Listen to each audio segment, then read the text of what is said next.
আমরা এখন পারমাণবিক পুনর্বিন্যাস বা সমানুকরণ এই জিনিসটা নিয়ে আলোচনা করব। সমানুকরণ টপিক না, মানে মূলত পারমাণবিক পুনর্বিন্যাস জিনিসটা আলোচনা করব। এটা এক ধরনের সমানুকরণ আমরা বলবো। সমানুকরণ তো অন্য টপিক, সেখানে আমরা বিস্তারিত আলোচনা করবই। তো এটাকে ইংরেজিতে রিঅ্যারেঞ্জমেন্ট অথবা আইসোমারাইজেশন বলা হয়। সমানুকরণ জিনিসটাকে আমরা মূলত ফোকাসিং করবো পারমাণবিক পুনর্বিন্যাস জিনিসটাকে। পারমাণবিক পুনর্বিন্যাস মানে কি জানো? মানে একটা যদি সহজ বাংলায় বলি তোমাকে, মনে করো তোমরা একটা বেঞ্চে, মানে ক্লাসে তিনজন মেয়ে বা ছেলে বসে আছো একটা বেঞ্চে। হ্যাঁ, এখন যে মানে দুই পাশে যে সাইড, যে দুজন সাইডে ছিল, ওরা কোনো একদম জায়গা চেঞ্জ করলো। মনে করো মাঝখানে একজন আসলো, মাঝখানে একজন সাইডে চলে গেল। ওরা কিন্তু বেঞ্চ চেঞ্জ করেনি, ওই বেঞ্চের মধ্যেই বসা ছিল। জাস্ট জায়গাটা পরিবর্তন করলো, স্থানটা পরিবর্তন করলো। কেউ হয়তো মাঝখানে ছিল, সে সাইডে চলে গেল, অথবা কেউ সাইডে ছিল, মাঝখানে চলে আসলো। ওই বেঞ্চের মধ্যে ঘটনাটা কিন্তু ঘটতেছে। এই টাইপের জিনিসগুলোকে বলা হয় কেমিস্ট্রির ভাষায় পুনর্বিন্যাস বা রিঅ্যারেঞ্জমেন্ট। কথা বুঝতে পারছো? তো সেই জিনিসটা নিয়ে আমরা আলোচনা এখন করতে যাব। তো আমরা যদি মানে একটু বাস্তব উদাহরণ দেই, তাহলে জিনিসটা সবাই বুঝতে পারবে। যেমন CH3, সি, এখানে একটা H দিলাম, এখানে H দিলাম, আর এখানে CH2। তুমি জানো যে এটা একটা 1 ডিগ্রি কার্বোক্যাটায়ন। কত ডিগ্রি কার্বোক্যাটায়ন? 1 degree carbocation. তারপরে এখানে যে ঘটনাটা ঘটতে পারে সেটা হচ্ছে তোমার এই যে এইচটা এইখানে ঢুকতে পারে। অর্থাৎ এখানে তোমাকে কি বলবো আমি, এখানে এইচ মাইনাস হিসেবে শিফট করবে। কেন শিফট করবে এইচ মাইনাস হিসেবে? কারণ এখানে তো একটা মাইনাসের দরকার আছে, ঠিক কিনা বলো? তাহলে এখান থেকে এইচ মাইনাস চলে যাবে। যদি এইচ মাইনাস চলে যায়, তাহলে দেখো তো এইচ মাইনাস কিন্তু যাওয়ার কথা ছিল এইচ প্লাস, কিন্তু এইচ মাইনাস গেল, তার মানে কি এখান থেকে ইলেকট্রন তুলে নিয়ে গেল। বোঝা গেল এই কার্বনটা প্লাস হবে। যেহেতু এইচ মাইনাস হিসেবে গেছে, তাহলে এই কার্বনটাকে প্লাস হবে না? অবশ্যই হবে। তো দেখো একটু গবেষণা করে যে CH3, সি, এই কার্বনটা হয়ে গেল এখন প্লাস, এইচ ছিল এইচ থাকলো, এবং ওইখানে এখন হয়ে যাবে CH3। এবং তুমি জানো এটা একটা 2 ডিগ্রি কার্বোক্যাটায়ন। এটা কিন্তু 1 নাম্বার একটা নমুনা কোশ্চেন দেখেন, জাস্ট নমুনা। হ্যাঁ, আমরা একটু পরে এটা নিয়ে কাজ করবো অবশ্যই। আমি যদি আরো একটা উদাহরণ দেই, উদাহরণটা দেখলে বিষয়টা ক্লিয়ার হবে। সেটা হচ্ছে মনে করো CH3, সি, এস, এখানে একটা এস, এখানে CH2, এখানে নেগেটিভ জিনিস দেখাই দিলাম আমি। তুমি জানো কার্বনের নেগেটিভ চার্জ মানে কার্বানায়ন। তাহলে এটা একটা কার্বোক্যাটায়ন, কার্বোক্যাটায়ন 1 ডিগ্রি কার্বোক্যাটায়ন, আর এটা হচ্ছে 2 ডিগ্রি কার্বোক্যাটায়ন, কার্বোক্যাটায়ন। আচ্ছা, কার্বোক্যাটায়নের আরেকটা নাম কি? Carbonium ion, carbonium ion. Okay, তাহলে এটা যেহেতু কার্বনের নেগেটিভ চার্জ, তাহলে এটাকে কি বলতে পারি আমি? কার্বানায়ন বলতে পারি। কার্বনের নেগেটিভ চার্জটাকে বলতে পারি কার্বানায়ন, কার্বানায়ন, কার্বানায়ন। যেহেতু এখানে একটা অ্যালকাইল মূলক আছে, তাহলে এটাকে বলতে পারি আমি 1 ডিগ্রি কার্বানায়ন বা প্রাইমারি কার্বানায়ন। আর 2 ডিগ্রিটাকে সেকেন্ডারিও বলতে পারি আমরা। তো যাক, এখানে কি হতে পারে? এখানে যদি আমরা গবেষণা একটু করি যে এই এখানকার একটা এস, তোমার এই যে নেগেটিভটা আছে না, এই নেগেটিভটা এই এইচ কে ধরে ফেলবে। মনে করো এখানে একটা এইচ প্লাস আছে, এই এইচ প্লাস কে ধরে ফেললো সে। যদি ধরে ফেলে, তাহলে এই এইচটা এইচ প্লাস হিসেবে শিফট হবে এখানে। কথা বুঝতে পারছো কি? তাহলে এখানে এইচ প্লাস হিসেবে শিফট করবে, এইচ প্লাস হিসেবে শিফট করবে। মানে আমি বলতে চাচ্ছি এই এইচটা এইচ প্লাস হিসেবে এখানে যাবে, বা এই নেগেটিভ চিহ্নটা দিয়ে এখানে একটা এইচ প্লাস কে ধরে ফেলবে। তার মানে কি বোঝা গেল? এইচ প্লাস চলে গেল এখানে। যেহেতু এইচ প্লাস শিফট হইলো, তাহলে এখানে কি হতে পারে? প্লাস, মানে এখানে তো এইচ প্লাস আসলো, এইচ প্লাস আর এখানে মাইনাস, মানে ক্যান্সেল আউট হয়ে গেল। আর এখানে কি হলো? যেহেতু এইচ প্লাস, তাহলে ইলেকট্রন সে ভিতরে দিয়ে দিছে এই কার্বনকে, তাহলে এই কার্বনটা নেগেটিভ হয়ে যাবে, তাই না? তাহলে যেটা দাঁড়াইলো সেটা হচ্ছে CH3, সি, এখানে নেগেটিভ চিহ্ন থাকবে, নেগেটিভ চিহ্ন থাকবে, এখানে এইচ ছিল, আর এখানে তোমার CH3 থাকলো। তুমি জানো এটা একটা 2 degree carbocation, carbanion, sorry, 2 degree carbanion, carbanion, 2 degree carbanion. আচ্ছা, এখন আমি এগুলা নিয়ে কথা বলবো কিছু। কথাটা কি? সাধারণত পাশাপাশি কার্বন দুইটির মধ্যে এই যে এক্সচেঞ্জ গুলো হয়, মানে স্থানান্তর যে বিষয়টা, সেটা কিন্তু পাশাপাশি কার্বনের মধ্যে হয়। তো ম্যাক্সিমাম ক্ষেত্রে পাশাপাশি কার্বনের মধ্যে হয় বিধায় এটিকে মানুষ অনেক সময় 1,2 শিফটও বলে থাকে। কি বললাম? 1,2 শিফট বা স্থানান্তর বা পুনর্বিন্যাস, এই জিনিসটা কিন্তু অনেক সময় বলে থাকে। কেন? কারণ পাশাপাশি কার্বনের মধ্যে হচ্ছে তাই। আচ্ছা, এখানে একটা কথা বলা ভালো, সব সময় যে এইচ যাবে বিষয়টা বা এইচ যুক্ত হবে এখানে বিষয়টা এমন না। কোনো একটা পরমাণু হতে পারে, পরমাণু মানে তো এইচ, তাই না? কোনো একটা গ্রুপ হতে পারে, যেমন অ্যালকাইল গ্রুপ হতে পারে, মিথাইল গ্রুপ হতে পারে, ইথাইল গ্রুপ হতে পারে, ফিনাইল গ্রুপ হতে পারে, বিভিন্ন রকম গ্রুপ হতে পারে। তার মানে আমি বুঝাচ্ছি যেটা, এই যে স্থানান্তরের যে বিষয়গুলো, সেটা হচ্ছে যে স্থানান্তর হচ্ছে, সেটা পরমাণু স্থানান্তর হতে পারে, গ্রুপও স্থানান্তর হতে পারে। কথা কি বুঝতে পারছো? পরমাণু বা গ্রুপ দুইটাই স্থানান্তর হতে পারে। আমরা যদি গবেষণা করে দেখি, এই যে এই যৌগটার এই যে 2 নম্বর উদাহরণটা দেখো, 2 বা 1 যাই দেখো না কেন, বাম পাশে মনে করো এই যে 1 নাম্বারটা চিন্তা করো, এই যে 1 নাম্বারের যার আণবিক ভর বলো, তোমার কি বলো, আণবিক ভর যা, এখানেও কিন্তু আণবিক ভরে কিন্তু তাই থাকবে। আণবিক সংকেত এখানে যা পাবা সেম এখানে আণবিক সংকেত পাবা, শুধু জাস্ট গাঠনিক সংকেতটা বা চেঞ্জ হচ্ছে, বা গাঠনিক সংকেত তো না, কি বলতে পারি এটাকে আমি, এই উদাহরণে বলতে পারি যে প্লাস কার্বোক্যাটায়নটা অন্য একটা কার্বনে চলে গেছে আর কি। তার মানে কি বলতে যাচ্ছি আমরা, যে আণবিক সংকেত ভর সেম থাকতে পারে, কিন্তু কখনো কখনো গাঠনিক সংকেত ভিন্ন হতে পারে, জায়গাগুলো এক্সচেঞ্জ হতে পারে, প্লাস মাইনাস গুলো হতে পারে কিন্তু, ঠিক আছে? তো এই হচ্ছে মোটামুটি বিষয়। আরেকটা অবশ্য কথা বলা যেতে পারে, আচ্ছা, এই যে এইচটা, এইচ প্লাস এইচ মাইনাস হিসেবে যেখানে যাচ্ছে, এইচ মাইনাসটা কি বলো তো একটু? এইচ মাইনাসটা কি? এইচ মাইনাস আর এইচ প্লাস, আমরা ইলেকট্রোফাইল আর নিউক্লিওফাইল সম্পর্কে ধারণা নিছি। ইলেকট্রোফাইল মানে যারা ইলেকট্রনকে আকর্ষণ করে, নিউক্লিওফাইল মানে যারা নিউক্লিয়াসকে আকর্ষণ করে। তো নিউক্লিয়াসের ভিতরে তো প্রোটন থাকে, তাহলে তাকে কি হইতে হবে? নেগেটিভ হইতে হবে। তাহলে এটা এক ধরনের নিউক্লিওফাইল, অর্থাৎ হাইড্রোজেন যখন ইলেকট্রন নিয়েই আসতেছে, আচ্ছা এইচ মাইনাস মানে কি? ইলেকট্রন নিয়েই সে আসতেছে, তাই না? যেহেতু ইলেকট্রন নিয়েই আসতেছে, ইলেকট্রন নিয়ে আসতেছে, তখন এই টাইপের পুনর্বিন্যাসটাকে বলবো আমরা নিউক্লিওফিলিক পুনর্বিন্যাস। বোঝা গেল? পুনর্বিন্যাসটাকে আমরা দুইটা অংশে ভাগ করতে পারছি, একটা নিউক্লিওফিলিক পুনর্বিন্যাস, একটা ইলেকট্রোফিলিক পুনর্বিন্যাস। আবারও বলতেছি, যেহেতু এই এইচটা এইচ মাইনাস হিসেবে এখানে আসতেছে, আর এইচ মাইনাস একটা নিউক্লিওফাইল, তাহলে নিউক্লিওফাইলের মাধ্যমে যে পুনর্বিন্যাস হচ্ছে, তাই এটাকে বলবো আমি নিউক্লিওফিলিক পুনর্বিন্যাস। আর এখানে এইচ প্লাস এখানে আসতেছিল, মনে আছে? এইচ প্লাস যাচ্ছিল, এইচ প্লাস কি? একটা ইলেকট্রোফাইল। তাই এই যে এই যে 2 নম্বরের উদাহরণ যে পুনর্বিন্যাসটা, এটাকে আমরা ইলেকট্রোফিলিক পুনর্বিন্যাস বলতে পারি। তাহলে পারমাণবিক পুনর্বিন্যাস রিঅ্যারেঞ্জমেন্টটাকে আমরা দুইটা অংশে ভাগ করতে পারি, কিন্তু বলা যেতে পারে দুইটা অংশে ভাগ করতে পারি। একটা হচ্ছে নিউক্লিওফিলিক পুনর্বিন্যাস, পুনর্বিন্যাস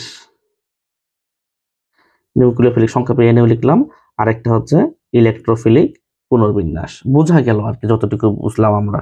কথা বুঝতে পারছো? তারপরে তোমার এই যে নতুন করে যে এইচটা এখানে আসতেছে, আসতেছে তো নাকি, এইচ আসতে পারে, অ্যালকাইল আসতে পারে, ফিনাইল আসতে পারে। এই যে শিফট যারা হচ্ছে আর কি, মনে করো আমিও যদি শিফট হই, তাহলে আমাকে বলা হবে মাইগ্রেটিং গ্রুপ। যেহেতু এখানে গ্রুপ ট্রুপ নাই, একটা পরমাণু, তাই মাইগ্রেটিং পরমাণু বলতে পারো তুমি। যদি এখানে কোনো গ্রুপ যাইতো, তখন মিথাইল যাইতো, ফিনাইল যাইতো, বা অন্য কোনো গ্রুপ যাইতো, তখন আমরা গ্রুপ শব্দটা হয়তো বলতে পারতাম। তো যা হোক, যারা যাবে তারা হচ্ছে মাইগ্রেটিং শব্দটা আমরা বলতে পারি, মাইগ্রেটিং শব্দটা বলতে পারি। মাইগ্রেটিং শব্দটা আসছে কোথা থেকে? ওই যে মাইগ্রেশন থেকে, যারা তোমরা এক কলেজ থেকে আরেক কলেজে ভর্তি হইতে চাও, এক কলেজ থেকে আরেক কলেজে মাইগ্রেশন করে যেতে চাও, অথবা আর কি বলা যেতে পারে, এক বিভাগ থেকে আরেক বিভাগ, বিভাগ বলতে আমি এই যে কি বুঝাচ্ছি এখানে, সায়েন্স আর্টস কমার্স বুঝাচ্ছি, বা সাবজেক্ট বুঝাচ্ছি, ফিজিক্স কেমিস্ট্রি, এক সাবজেক্ট থেকে আরেক সাবজেক্টে যেতে চাও, এই জিনিসটাকে আমরা মাইগ্রেশন বলি। ওই মাইগ্রেশন থেকে মাইগ্রেটিং শব্দটা আসছে। যেহেতু এখানে এইচ মাইনাস বলো আর এইচ প্লাস বলো শিফট হচ্ছে, তাহলে এই এইচ প্লাসটাকে বা এইচ মাইনাসটাকে আমরা মাইগ্রেটিং পরমাণু বলতে পারি, গ্রুপ হিসেবে গেলে মাইগ্রেটিং গ্রুপ বলতে পারি। কথা কি বুঝতে পারছো?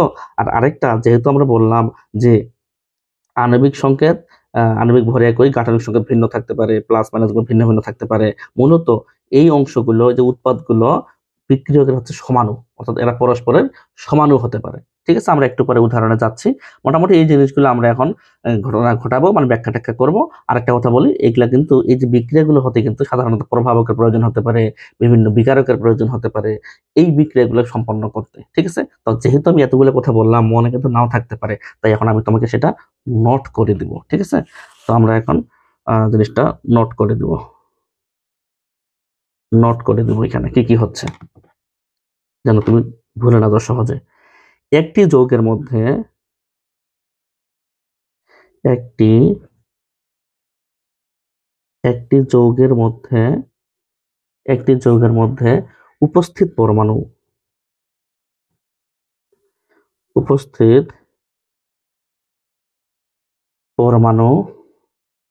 বা গ্রুপ বা মূলকের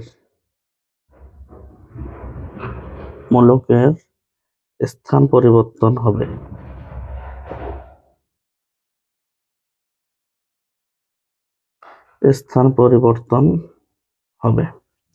একটি যৌগের মধ্যে উপস্থিত পরমাণু বা গ্রুপ বা মূলকের, জি পরমাণু হতে পারে, গ্রুপ হতে পারে, মূলকের হতে পারে। আমরা কিন্তু এখানে পরমাণু দিয়ে দেখাইলাম। ঠিক আছে, আরো কিছু অন্য কিছু হতে পারে। আচ্ছা, এবার 2 নম্বরে চলে আসো। 2 নম্বরে কি বলা যেতে পারে? প্রভাবক প্রভাবক প্রভাবক বা অন্য কোনো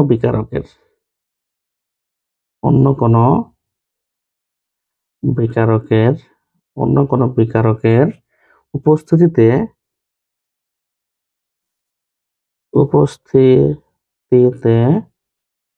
বিক্রিয়া সম্পন্ন হয়।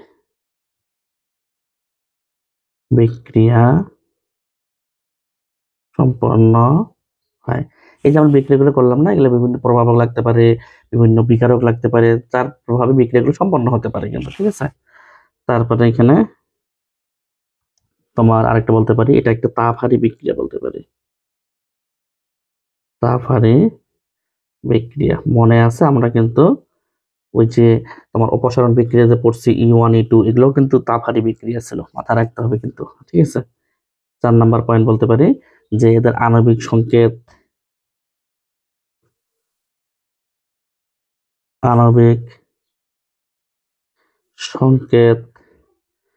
কমা ভর সেম থাকতে পারে, কিন্তু গাঠনিক সংকেত ভিন্ন থাকতে পারে। গাঠনিক সংকেত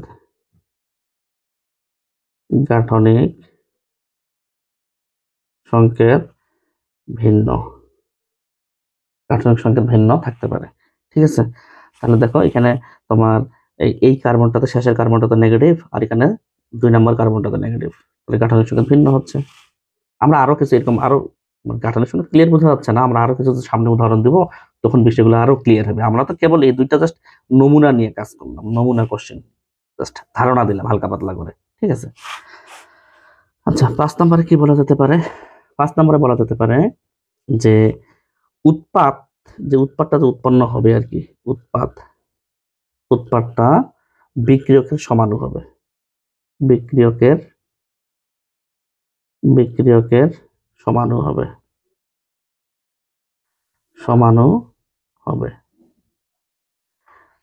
কারণ আণবিক সংকেত ভর যেহেতু একই থাকতেছে, গাঠনিক সংকেতটা ভিন্ন থাকতেছে, তাই এদেরকে আমরা সমানু বলতেছি। তাদের সমানতার টপিক যখন তুমি পড়বা তখন এমনিতেই বুঝতে পারবা ঘটনা কি ঘটতেছে।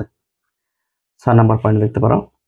6 নাম্বার যেটা বলতে পারি সেটা হচ্ছে তোমার কি বলতে পারি বলো তো?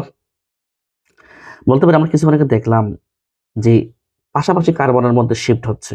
এই কথাটাকে আমরা এইভাবে লিখতে পারি, MAXI ম্যাক্সিমাম ক্ষেত্রে পাশাপাশি কার্বনের মধ্যে পাশাপাশি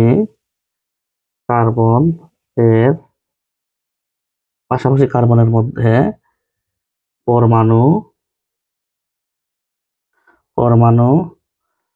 বা গ্রুপের বা মূলকের আর কি বলা যেতে পারে, পরমাণু বা গ্রুপের কি ঘটে বলতো? স্থানান্তর ঘটে। স্থানান্তর ঘটে, স্থানান্তর ঘটে কিন্তু, হ্যাঁ। তাই যেহেতু পাশাপাশি কার্বনের মধ্যে ঘটনা ঘটতেছে, তাই কিছুক্ষণ আগে বললাম না 1 2 শিফট বলা যেতে পারে, 1,2 শিফট। তাই 1,2 শিফট, SHIFT, 1,2 শিফট বা স্থানান্তর পুনর্বিন্যাস,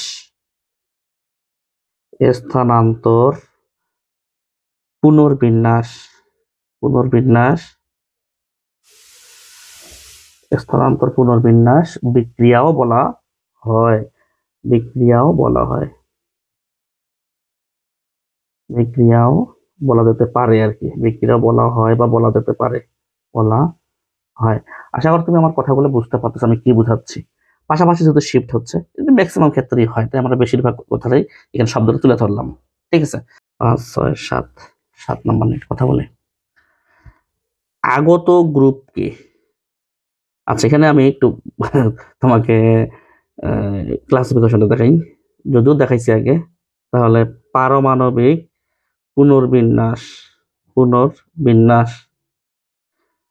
পারমাণবিক পুনর্বিন্যাসটাকে আমরা দুইটা অংশে ভাগ করতেছি। একটা হচ্ছে নিউক্লিওফিলিক পুনর্বিন্যাস, পুনর্বিন্যাস, পুনর্বিন্যাস, আরেকটা হচ্ছে ইলেকট্রোফিলিক পুনর্বিন্যাস বলতেছি কিন্তু, তাই না? আচ্ছা, কত নাম্বার হলো? 5 6 7। এবার 8 নাম্বার নিয়ে কাজ করি একটু। 8 নাম্বার, আগত, আগত গ্রুপ বা পরমাণু, আগত গ্রুপ বা পরমাণু বা মূলক শব্দ ব্যবহার করতে পারো। আগত গ্রুপ বা পরমাণুকে মাইগ্রেটিং, MIGRATING, মাইগ্রেটিং গ্রুপ বা পরমাণু বলে। আমরা কিন্তু এই কথাগুলো বলে আসলাম, পরমাণু বলে কি বলে আসলাম, ওই যে H প্লাস হিসেবে আসতেছে বা H মাইনাস হিসেবে আসতেছে, ওইটা আগত হচ্ছে না, আসতেছে না, এই গ্রুপগুলোকে বা পরমাণুগুলোকে আমরা বলবো মাইগ্রেটিং গ্রুপ বা পরমাণু। পরমাণুর ক্ষেত্রে পরমাণু, গ্রুপের ক্ষেত্রে গ্রুপ শব্দ বলতে পারি আমি। ঠিক আছে, আর এরপর আমি 9 নাম্বার নিয়ে একটু কাজ করব। গ্রুপ বা পরমাণুটি, গ্রুপ বা পরমাণু, গ্রুপ বা পরমাণু,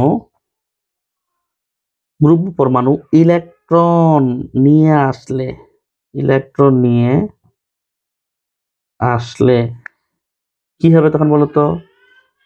আমি কিছুক্ষণ আগে বললাম যদি গ্রুপ বা পরমাণুটা ইলেকট্রন নিয়ে আসে তাহলে সেটাকে বলা হবে নিউক্লিওফিলিক পুনর্বিন্যাস, নিউক্লিওফিলিক সংক্ষেপে লিখলাম NU, বুঝে নিও, পুনর্বিন্যাস, নিউক্লিওফিলিক পুনর্বিন্যাস বুঝে নিও কিন্তু, হ্যাঁ।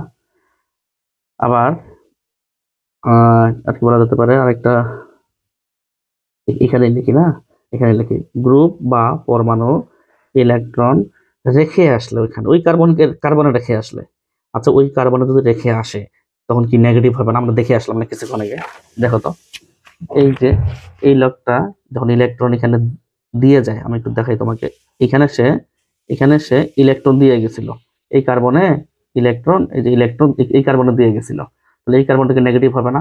এই যে দেখো এই কার্বনটা নেগেটিভ হয়ে গেছে, কথা বুঝতে পারছো? সে H প্লাস হিসেবে শিফট হয়েছে, মানে ইলেকট্রন সে এখানে এই কার্বনে দিয়ে দিছে। তাহলে এই জিনিসটাকে কি বলবে বলতো? ইলেকট্রন রেখে আসলে তখন বলবে ইলেকট্রোফিলিক পুনর্বিন্যাস। অর্থাৎ বোঝা গেল পুনর্বিন্যাসটাকে আমরা দুইটা অংশে ভাগ করলাম, একটা নিউক্লিওফিলিক আর একটা ইলেকট্রোফিলিক। আশা করি বুঝতে পারছো তুমি। আচ্ছা, 9 নাম্বার গেল, আমি একটু 10 নাম্বার নিয়ে কাজ করব। উচ্চ তাপমাত্রায়, উচ্চ তাপমাত্রায়, উচ্চ তাপমাত্রায় অ্যালকেনের, উচ্চ তাপমাত্রায় অ্যালকেনের ক্ষেত্রে, উচ্চ তাপমাত্রায় অ্যালকেনের ক্ষেত্রে আর গ্রুপটি, আর গ্রুপটি, আর গ্রুপটি, আর ডট, এটাকে বলে কি জানো?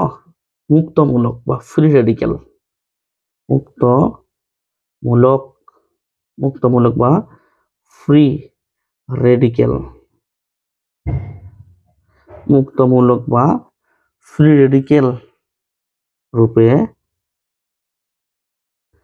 পুনর্বিন্যাস বিক্রিয়া করতে পারে, পুনর্বিন্যাস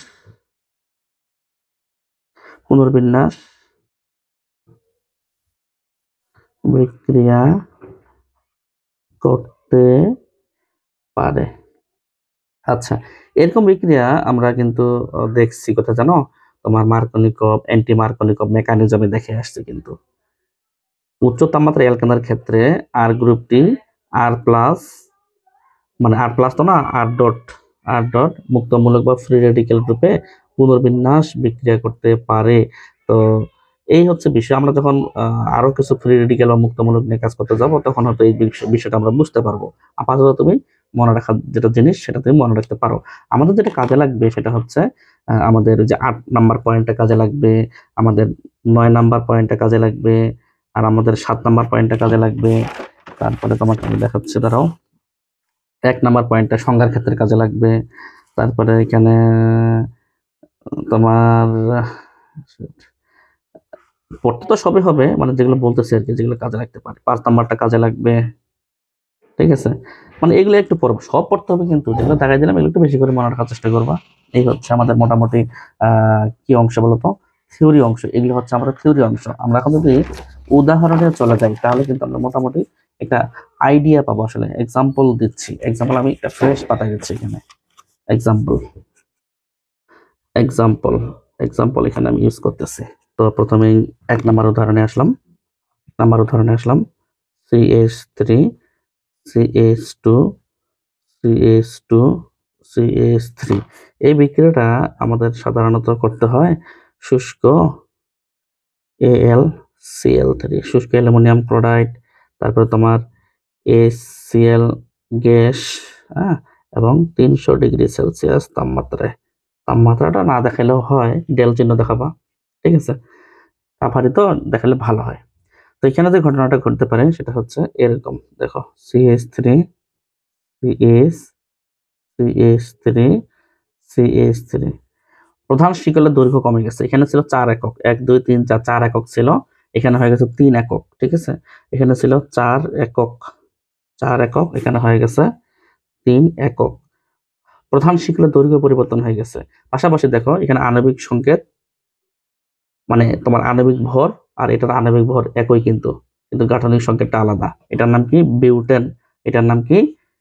2 মিথাইল বিউটেন বা আইসোবিউটেন। এটাকে বলতে পারি আমরা 2 মিথাইল বিউটেন, 2 মিথাইল বিউটেন বা আইসোবিউটেন। কেন আইসো, সেটার জন্য তোমাকে আমার যে নামকরণের একটা ক্লাস আছে, আইসো, নিও, এই যে নামকরণ করলো, সেখানে তোমাকে ওই ভিডিওটা দেখতে হবে, তাহলে বুঝতে পারবা, ঠিক আছে।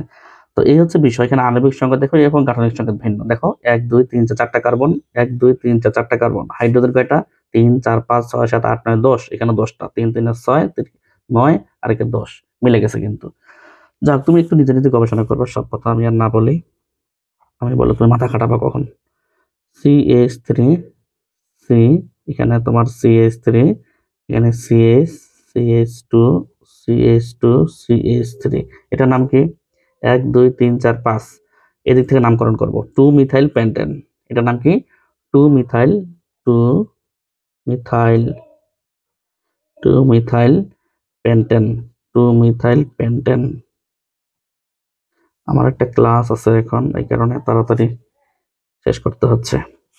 2 মিথাইল পেন্টেন, ঠিক আছে। আমরা যদি এখানে একটু তাপ দিয়ে ওই কন্ডিশনে বিক্রিয়াটা ঘটাই, তাহলে যে ঘটনাটা ঘটতে পারে সেটা হচ্ছে CH3 CH3 CH3 bond CH3। এখানে কয়টা কার্বন ছিল প্রধান এককে, মানে একক প্রধান শিকলে কয়টা কার্বন ছিল? 1 2 3 4 5টা। এখানে 1 2 3 4 4টা কার্বন আছে প্রধান শিকলে। 4টা কার্বন থাক, তুমি চেক করে দেখবা আণবিক ভর আর আণবিক সংকেত সেম আছে কিনা। গাঠনিক সংকেত কিন্তু ভিন্ন। এটার নাম কি হতে পারে? 2,3 dimethyl butane, 2,3 dimethyl butane, 2,3 dimethyl butane.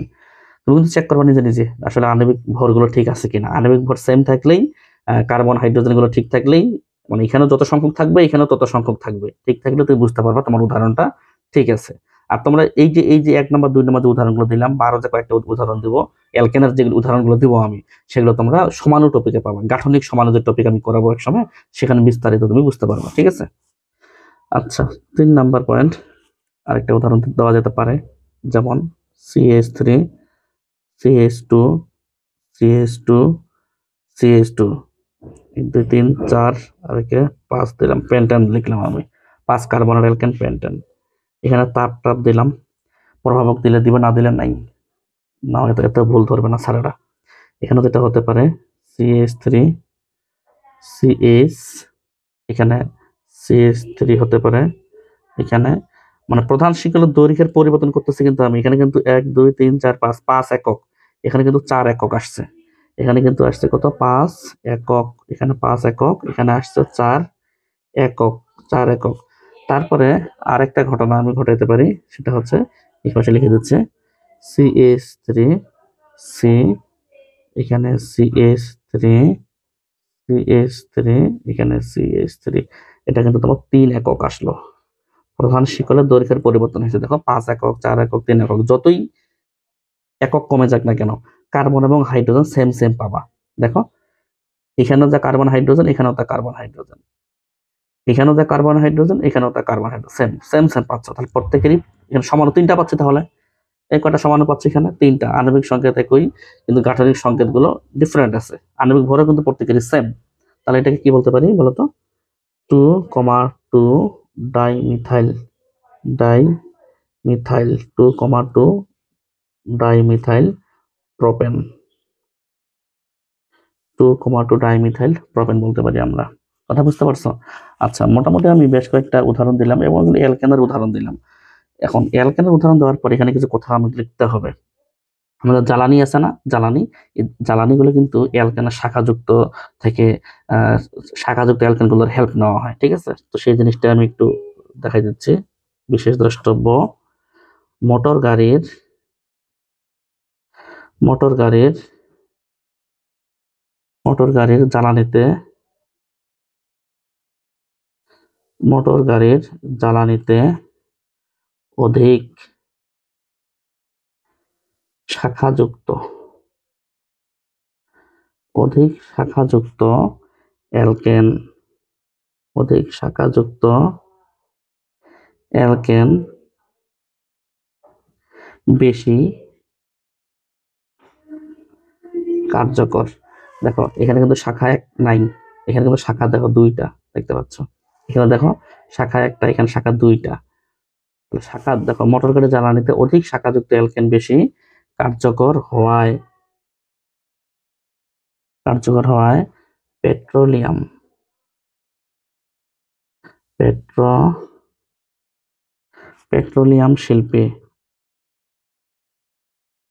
Petroleum শিল্পে অ্যালকেন সমানুকরণ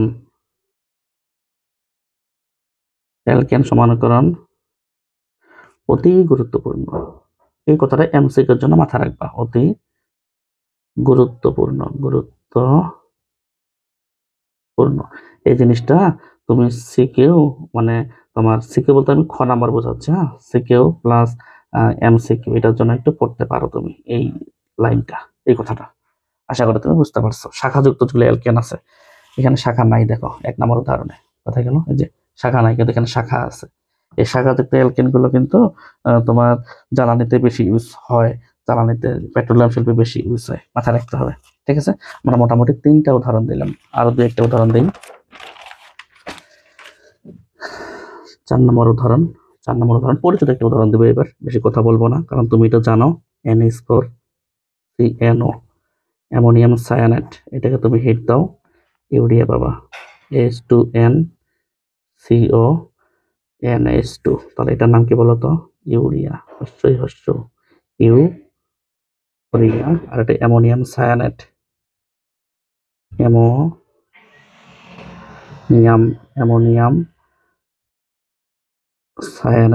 অ্যামোনিয়াম সায়ানাইড বলা হয়।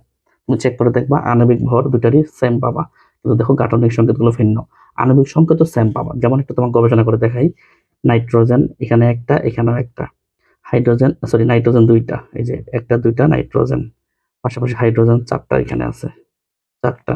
এখানে তোমার কার্বন একটা এবং অক্সিজেনও একটা। তুমি দেখো এই জিনিসটা এর জন্য প্রযোজ্য, এর জন্য প্রযোজ্য, অর্থাৎ আণবিক সংকেত একই, কাঠামিক সংকেতগুলো ডিফারেন্ট আছে, ভরগুলো কিন্তু সেম সেম, তাই এদেরকে পরস্পরের সমানও বলতে পারি আমরা। যাই হোক, 5 নাম্বার পয়েন্টে চলে আসো, উদাহরণে চলে আসো।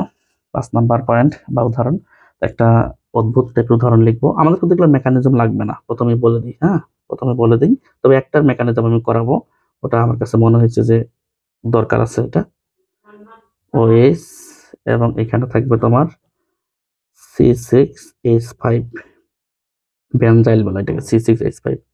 তারপর এখানে CH3 মিথাইল গ্রুপ থাকবে। তো এই গ্রুপটার নাম কি, মানে এই যৌগটার নাম কি? এসিটোফেনক্সিম। এসিটো এসিটোফেনক্সিম, ফেনক্সিম, ফেনক্সিম, এসিটোফেনক্সিম, এই যৌগটার নাম। তো এখানে যে ঘটনাটা ঘটে সেটা হচ্ছে একটা মধ্যবর্তী যৌগ আগে তৈরি হয়। কিভাবে তৈরি হয় আমি তোমাকে দেখাচ্ছি। এটা অ্যাসিডের মাধ্যমে বিক্রিয়াটা হয় অবশ্য। কিসের মাধ্যমে বিক্রিয়াটা হয়? অম্ল, মানে অম্লীয় মাধ্যমে বিক্রিয়াটা হয়। তো এখানে যে ঘটনাটা ঘটবে সেটা হচ্ছে তোমাদের এই যে মুক্তোজোর আছে না এখানে, এই মুক্তোজোর দিয়ে এই জিনিসটাকে ধরে ফেলবে, ক্যাপচার করে ফেলবে। তারপর এখানে একটা মধ্যবর্তী যৌগ তৈরি হবে। মধ্যবর্তী যৌগটা হচ্ছে এরকম, C6H5, আর এখানে তো CH3 ছিলই, যা ছিল তা কিন্তু দেখে দেখে লিখতেছি। ডাবল বন্ড ছিল, এখানে ডাবল বন্ড লিখলাম, এখানে N ছিল, ডাবল বন্ড দিলাম, এই তোমার কি বলে মুক্ত লন পেয়ার দিলাম। আর এখানে তাহলে কি হবে বলতো, OH2, এবং এখানে প্লাস চার্জ থাকবে। ওই যে H প্লাস ঢুকলো, যে একটা মধ্যবর্তী যৌগ তৈরি হলো প্লাস চার্জ বিশিষ্ট। এরপরে কি হবে? এরপরে যে ঘটনাটা ঘটবে সেটা হচ্ছে আমাদের এরকম একটা যৌগ তৈরি হবে, C6H5 CO, এটার মেকানিজম লাগবে না তোমার, NH, কারণ কোনো সারি মেকানিজম করো নাই তো। C6H5 CONH CH3, হ্যাঁ। তো এটার নাম কি? এটার নাম হচ্ছে এন মিথাইল, যারা নামকরণ করছো আর কি, অ্যামাইড, অ্যামাইডের যারা নামকরণ করছো তারা কিন্তু এই নামকরণটা পারবা, যারা অ্যামাইডের নামকরণ করছো। এন মিথাইল, আমি ধরে নিলাম তুমি নামকরণ দেখছো। N methyl, N methyl benzamide, benzamide, N methyl benzamide বলা হয়। এটা কিন্তু মধ্যবর্তী যৌগ, আমি একটু লিখে দিই, এটা মধ্যবর্তী যৌগ, তুমি এর সাথে মিলাইতে যাবা না। মধ্যবর্তী, এটা একটা মধ্যবর্তী যৌগ, তুমি এর সাথে এর কম্পেয়ার করবা, মানে এটার সাথে এটার কম্পেয়ার করতে যাবা, তুমি মাঝখানেরটা কম্পেয়ার করতে যাবা না, ঠিক আছে? তুমি চেক করবে এর আণবিক ভর যা, এরও আণবিক ভর তা, এখানে যা যা আছে পরমাণু সংখ্যা এখানে সেম সেম ভাবে আছে, জাস্ট শুধু গাঠনিক সংখ্যাটা আলাদা, তাই এরা পরস্পরের সমানও আমরা বলতে পারি, অর্থাৎ ফার্স্ট এবং লাস্টটা, মাঝখানেরটা কিন্তু না, এটা মধ্যবর্তী যৌগ, ঠিক আছে? আমরা লাস্ট একটা উদাহরণে যাই, 6 নম্বর। এটার মেকানিজম দেখানোটা উচিত হবে আমার। তো এই উদাহরণটাও একটা পরিচিত একটা উদাহরণ, পরিচিত না মানে অপরিচিত উদাহরণ। যেমন তোমার কিভাবে দেবো, ভাঙে ভাঙে দেখাই। CH3, এখানে CH3, এখানে আমি OH দেখাচ্ছি, এখানে CH3, এখানে CH3, এখানে হচ্ছে OH, হ্যাঁ। এটা কিন্তু গাঢ় সালফারিক অ্যাসিডের উপস্থিতিতে বিক্রিয়াগুলো ঘটে। আর এখানে কিন্তু তাপ দিলে কিন্তু বিক্রিয়াগুলো ঘটে, কিন্তু প্রত্যেকটা যেহেতু তাপ হারি, হ্যাঁ তাপ দিতে হবে। এটা গাঢ় H2SO4 এর উপস্থিতিতে হয় অবশ্য, গাঢ় H2SO4 এর উপস্থিতিতে বিক্রিয়াটা হয়, তাপ দিতে হয় একটু হালকা পাতলা। তো এখানে অদ্ভুত একটা জিনিস তৈরি হবে। আচ্ছা, এটার নাম আগে বলি, এটার নাম হচ্ছে পিনাকল, ঠিক আছে? এটার নাম পিনাকল, এটার নাম পিনাকল, মাথায় রাখবা, এটার নাম পিনাকল। তো পিনাকল হচ্ছে ভালো কথা। এরপরে যে যৌগটা তৈরি হবে এই পাশে, এখান থেকে কিন্তু পানি বের হয়, এখান থেকে পানি বের হয়। কিভাবে বের হয় আমরা একটু মেকানিজমের মাধ্যমে দেখাবো, যেহেতু টপিকটা আমার কাছে মনে হয়েছে একটু ইম্পর্টেন্ট অ্যাডমিশনের জন্য, রিটেনের জন্য। CH3 CO, এখানে CH3, আমরা যতটুকু প্রয়োজন ততটুকু দিচ্ছি, হ্যাঁ অনার্স মাস্টার্স লেভেলে এটা নিয়ে বিস্তারিত তথ্য পাবা। এটার নাম হচ্ছে পিনাকলন, পিনাকলন, এটার নাম পিনাকলন। তাহলে পিনাকল আর পিনাকলন, তাই না? হচ্ছে। এখন তুমি চেক করে দেখবা আণবিক সংকেত, আণবিক সংকেত দুটার জন্য সমান, ভরগুলো সেম, শুধু জাস্ট গাঠনিক সংকেতটা ডিফারেন্ট আছে, তাই এদেরকে পরস্পর সমানও বলতে পারি এবং পুনর্বিন্যাস বিক্রিয়াও আমরা বলতে পারি, পুনর্বিন্যাস বিক্রিয়াও বলতে পারি। তো এই জিনিসটারই আমরা এখন মেকানিজম দেখার চেষ্টা করব। মেকানিজম দেখলেই তোমার কি বলবো এটাকে, মেকানিজম দেখলেই তোমার মনে থাকবে ভালো করে। তো মেকানিজম কি এখানে জায়গা হবে আমার, এখানে জায়গা হবে না, আমি একটু ওই সাইডে দেখাই। ক্রিয়া কৌশল, ক্রিয়া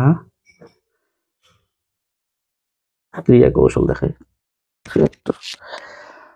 তো ক্রিয়া কৌশল দেখানোর জন্য আমাকে এখন আবারও কপি করতে হবে। কার্বন, কার্বন, আর ওই পাশে কি ছিল, CH3 ছিল, CH3 ছিল, আর একটা ছিল OH, OH। এখানে একটা মুক্তজোট, এখানে একটা মুক্তজোট, দুইটা থাকবে পাশাপাশি। এখানে CH3 দিলাম, এখানে CH3, এখানেও CH3, আর এইখানে দিলাম আমি OH, এখানে একটা মুক্তজোট, এখানে একটা মুক্তজোট দিলাম আমি। তাহলে এটাকে কি বলতেছিলাম আমরা, এটাকে বলছিলাম পিনাকল, ঠিক আছে? এটাকে কি বলছিলাম, পিনাকল বলতেছিলাম আমরা, পিনাকল। আচ্ছা, তো এখানে অম্লীয় মাধ্যমে বিক্রিয়াটা ঘটে মানে সালফারিক আর সালফারিক অ্যাসিডের উপস্থিতিতে, তাই না? তো এখানে যে ঘটনাটা ঘটতে পারে সেটা হচ্ছে, আমরা একটু তোমাকে H+ আকারে দেখাই। হ্যাঁ, H+ মানে অম্লীয় মাধ্যমে আমাদের এই যে একটা মুক্তজোড় আছে না, এই মুক্তজোড় দিয়ে এই জিনিসটাকে ক্যাপচার করে ফেলে, ধরে ফেলে। যখন ধরে ফেলবে তখন কি হইতে পারে দেখি একটু। মূলত কয়েকটা ধাপে ঘটনাটা ঘটে, আমরা একটু ধাপে ধাপে দেখানোর চেষ্টা করব। কার্বন, কার্বন, ওইখানে যা ছিল তাই থাকবে, এখানে যা ছিল তাই থাকবে। কি ছিল, CH3 ছিল, এখানেও CH3 ছিল, CH3 ছিল, তারপরে এখানেও CH3, এখানেও CH3, এইখানে OH যাহা ছিল তাহাই আমি দেখে দেখে লিখে দিলাম। তবে এইখানে আমার কাছে যেটা মনে হয়েছে, OH2+ হতে পারে, OH2+ এবং একটা মুক্তজোড় থাকতে পারে, এখানে একটা মুক্তজোড় থাকতে পারে। কথা কি বুঝতে পারছো আমি কি বোঝাতে চাচ্ছি? এখানে একটা মুক্তজোড় থাকতে পারে এখানে। এরপরে কি হবে, এরপরে যেটা হবে, আমি কোথায় লিখবো, ওই পাশে তো লেখার জায়গা নেই, আমি একটু নিচে দেখাই। হ্যাঁ, নিচে দেখাই। এরপরে আমার এখান থেকে 1 অণু পানি আউট হওয়ার চেষ্টা করবে এবং এখান থেকে 1 অণু পানি আউট হওয়ার চেষ্টা করবে। যদি আউট হয় তাহলে আমি একটু লিখে দিই এখানে বন্ড H2, মানে এখান থেকে 1 অণু পানি বের হচ্ছে। তো যাহা যা থাকবে আমি একটু দেখে দেখে লিখবো এখন। এই পাশে কার্বনে কি ছিল, CH3 ছিল, এখানে CH3 ছিল, আর এখানে কি ছিল, এখানে OH যা ছিল আমি দেখে দেখে লিখলাম। তুমি আশা করি বুঝতে পারছো। ওই পাশে একটু এডিট করতে হবে অবশ্য। এই যে ইলেকট্রন নিয়ে যখন চলে গেল না, এই যে বন্ডের ইলেকট্রন নিয়ে যখন চলে গেল, এই কার্বনটা তাহলে প্লাস হওয়ার কথা, ঠিক কিনা বলতো? এই কার্বনটা প্লাস হওয়ার কথা, আমি একটু প্লাস চিহ্ন দিলাম এখানে, এই কার্বনটা প্লাস হওয়ার কথা, এভাবে দেখালাম গোল করে, প্লাস হওয়ার কথা। আর এখানে কি হবে তাহলে, এখানে এখন তোমার এইরকম করে যাহা ছিল CH3 দুইটা, CH3 থাকবে। কেন বলতো? কারণ এই যে OH2 তো চলে গেল, H2 তো চলে গেল, তাহলে এই দুটো জিনিস থাকবে না এখানে, এই দুটো জিনিস থাকলো, অর্থাৎ একটা কার্বোক্যাটায়ন নামে কিছু একটা জিনিস সৃষ্টি হচ্ছে, মানে কার্বনের পজিটিভ চার্জ সৃষ্টি হচ্ছে। আচ্ছা, ঠিক আছে, হোক। এরপরে এখানে কি হচ্ছে আমরা একটু গবেষণা করে দেখি, এই পাশে লিখি আমি, সমস্যা নাই।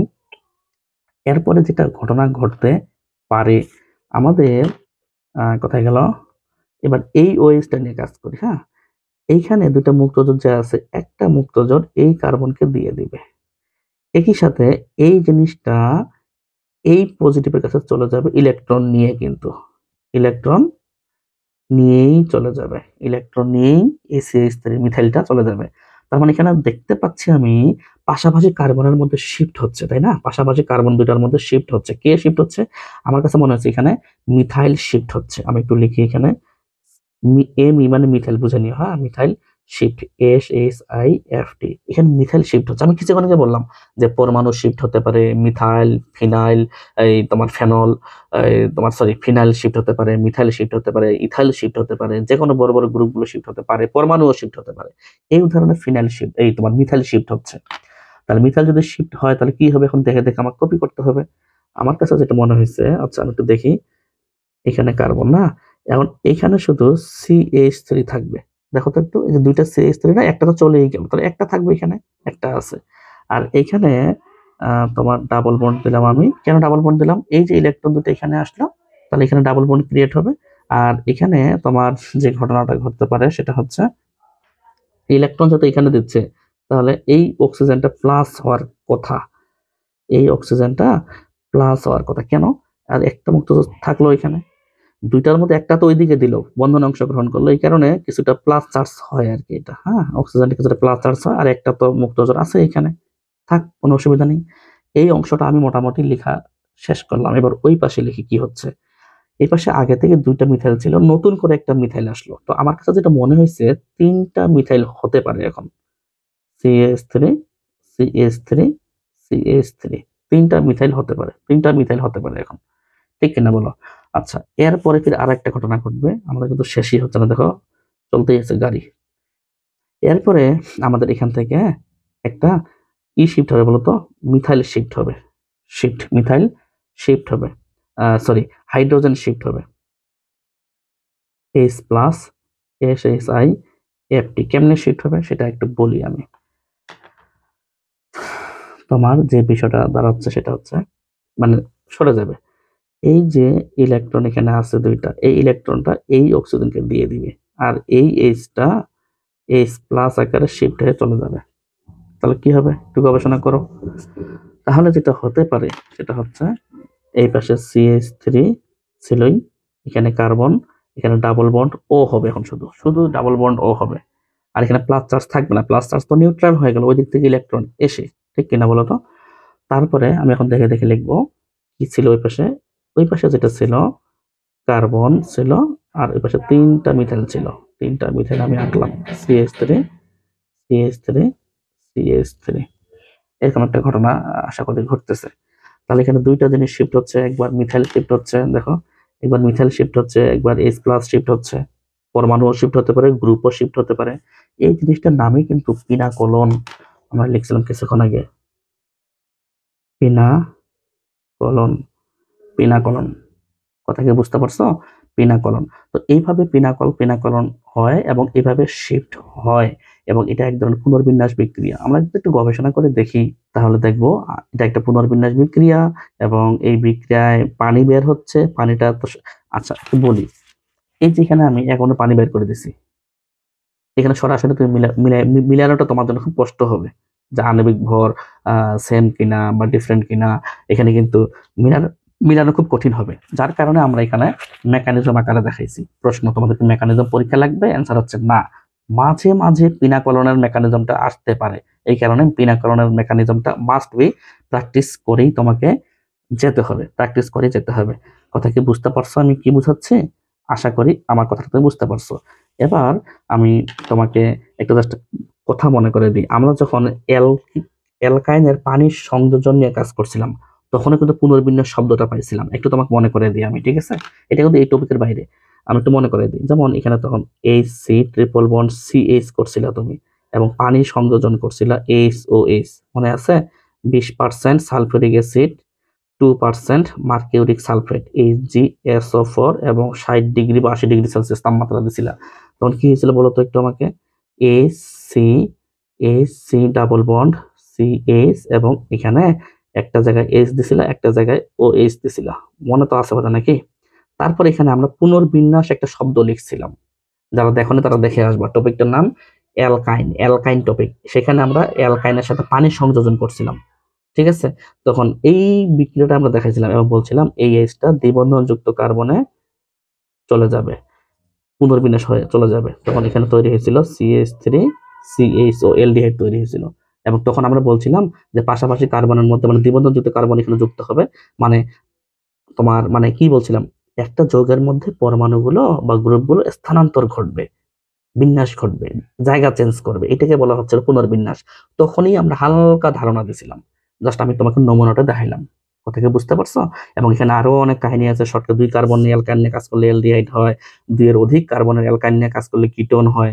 সেখানে আমরা বিস্তারিত কথাবার্তা বলছি, টপিকের নাম অ্যালকাইনের পানি সংযোজন, তোমরা দেখে নিবা।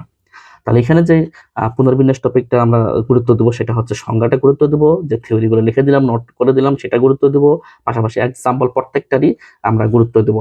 এখানে আমি বেশ কয়েকটা বইয়ের হেল্প নিছি এক্সাম্পলের জন্য, কালেক্টেড, COLLECTED, কালেক্টেড ফ্রম